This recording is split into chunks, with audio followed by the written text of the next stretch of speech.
Hey nerds, and welcome back to Agents of S.H.I.E.L.D. Theories and Conspiracies. I'm Brian from Good Nerd Bad Nerd. We just want to welcome you back. We had episode 7 of Agents of S.H.I.E.L.D. called The Hub, and we had some good stuff happen this week. So real quickly, we're going to talk about Skye and her parents and what's going on there. We're going to talk about Coulson and what happened with him this episode. And finally, we're going to talk about the mysterious agent Victoria Hand, give you a little background on who she is in the comics and where I think she'll be coming from in Agents of S.H.I.E.L.D. All that, plus we had some comments on YouTube that I'm going to just kind of talk about and, get the conversation going. So let's get this started. Theory number 1, Skye. Now, she had a moment in this episode where she could have picked helping out the team, finding out what the guys were up to, or finding out the information about her parents. Skye did the right thing, and I mean, when you consider she was breaking into a level 8 server, which is treason and all that, whatever.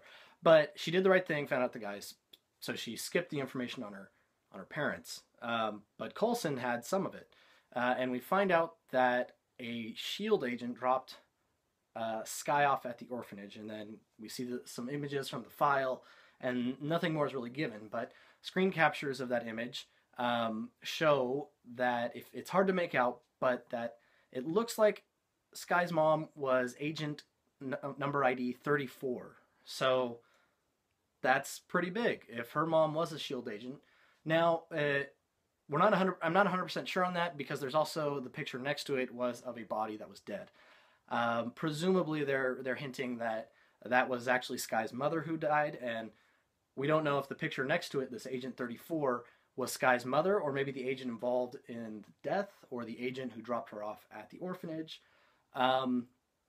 It's not really certain, but right now they're alluding to the fact that her parents, or at least her mother, was a S.H.I.E.L.D. agent.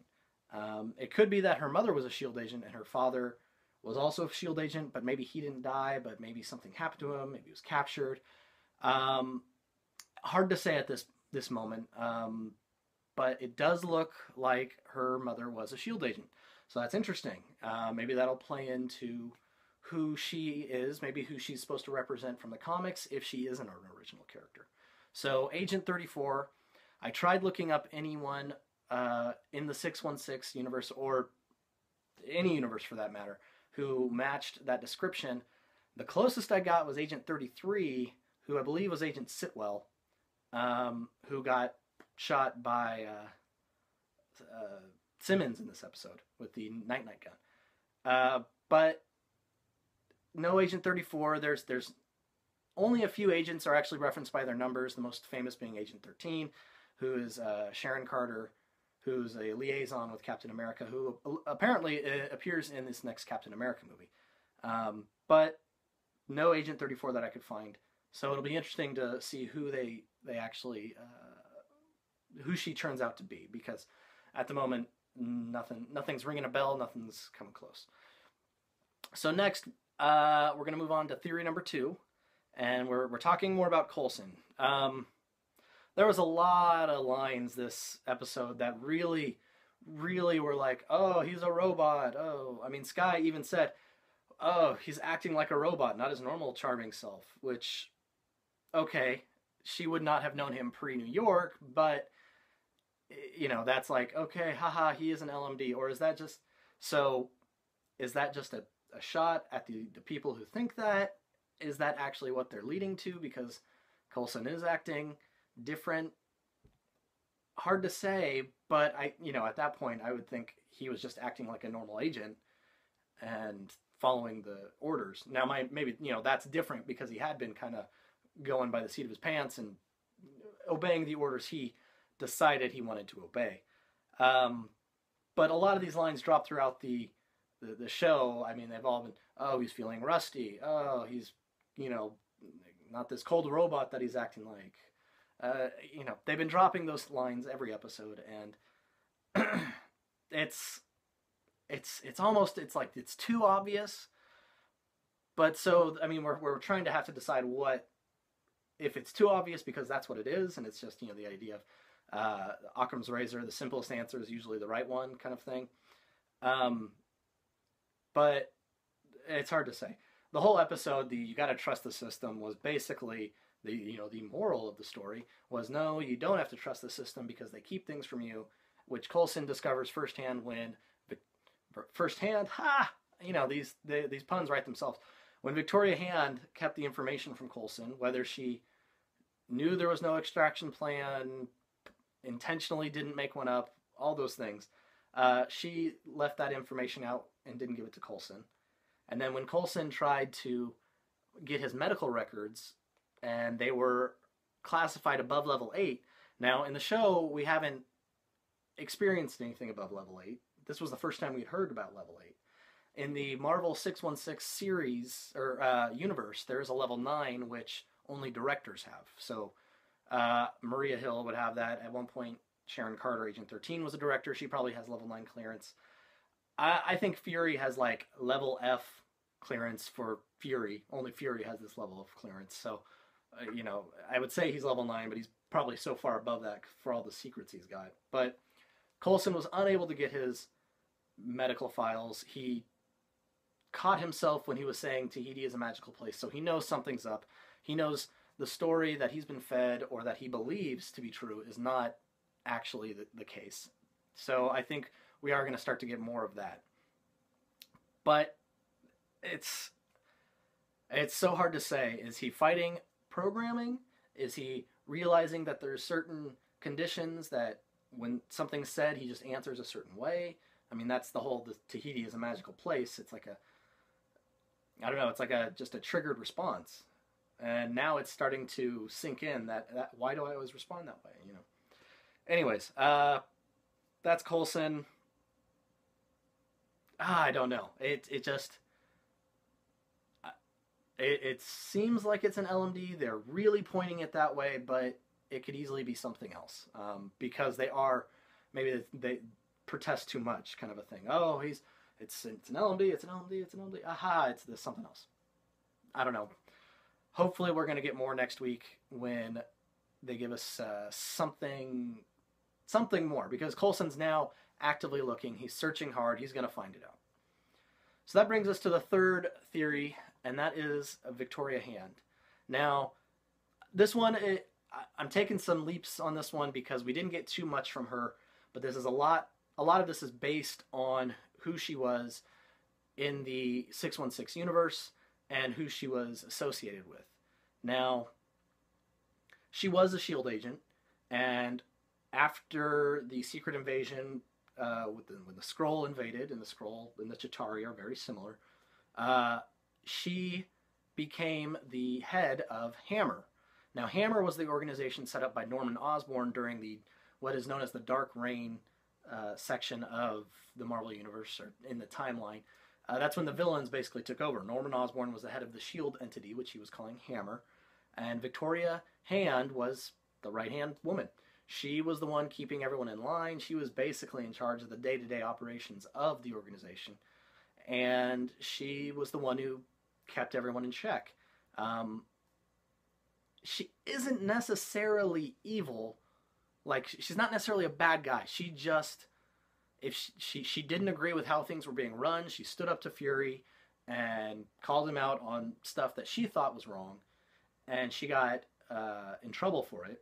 So then when Norman Osborn takes over, he sees this in her record, likes that she stood up to Fury, and that's when he brings her on board.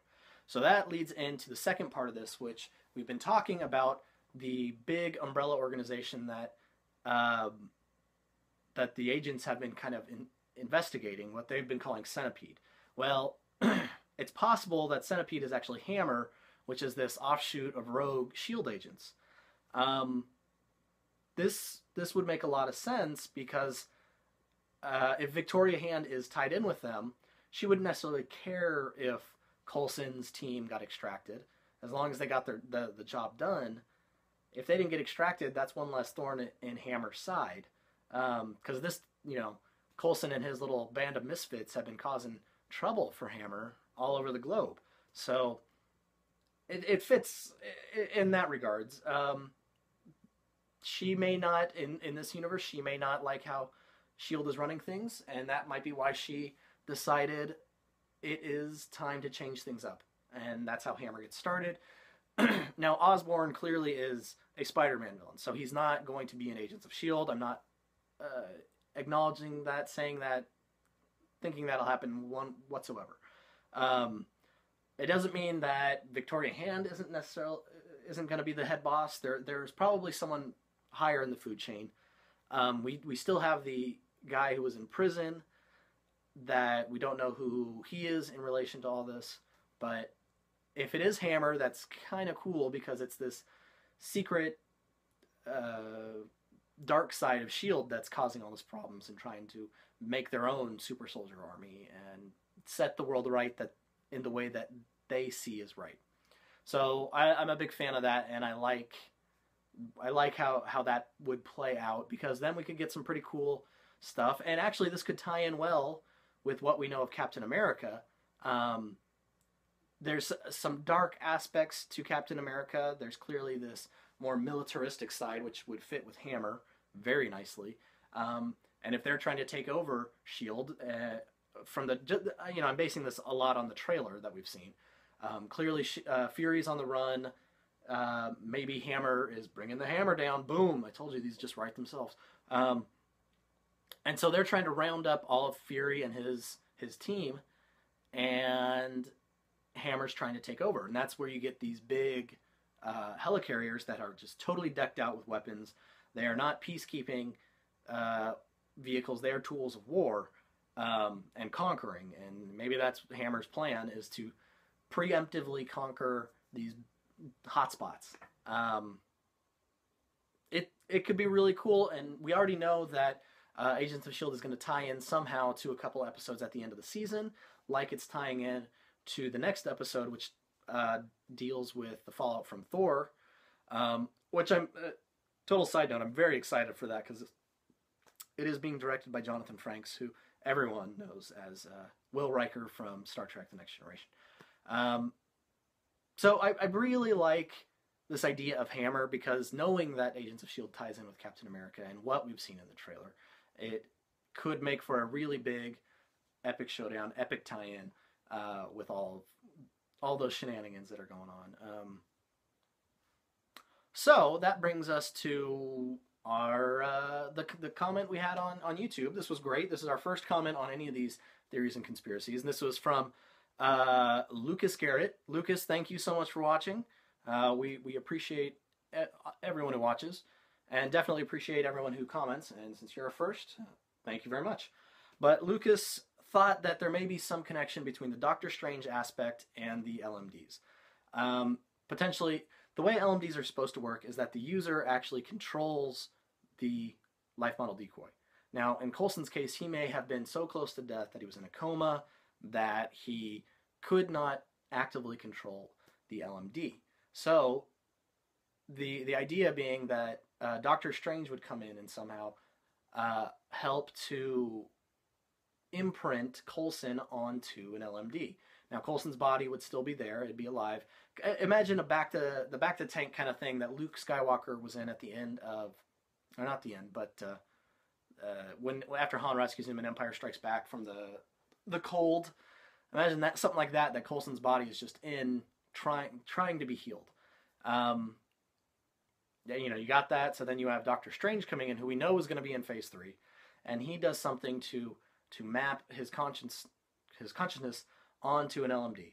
So they still need the body alive, and of course they want to try and heal him and get him back in his game. But they also can't have LMD Coulson realizing what's going on or who he is or what he is, and that would make sense for the secrecy. I can see a big moment at the end of the season where Coulson and team bust into a room, because they're, that's where his investigation of what's wrong with him has led him, and he sees the tank that has him in it. It could make for a pretty cool climax and end of the season. You see that cut, boom, it's over. But we'll see. But it would be a great way to start to introduce Doctor Stephen Strange. We'll see. What do you guys think of that? Do you think Lucas is right on? It holds holds about as much merit as anything I put out there. So keep the theories coming. You put them out there, we'll talk about them. So until next week, make sure you hit up the blog. That's goodnerdbadnerd.com. And we'll catch you next week. I'm Brian from Good Nerd Bad Nerd, and this has been Agents of S.H.I.E.L.D. Theories and Conspiracies.